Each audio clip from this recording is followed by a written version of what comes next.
Federal poverty level sounds technical, but it is mainly an income benchmark used to decide program eligibility. FPL stands for Federal Poverty Level, a yearly guideline tied to household size and location.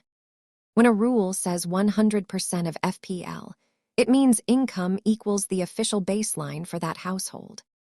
The key idea is simple. Family size changes the benchmark, and many rules compare income against it. FPL is a rulebook number, while the poverty rate is a statistic about how many people fall below a threshold. Programs often use percentages of FPL, so a higher threshold can include households above the baseline. FPL is useful for eligibility checks, but it does not capture every cost a household faces. Use the current guideline and exact program rules before making decisions.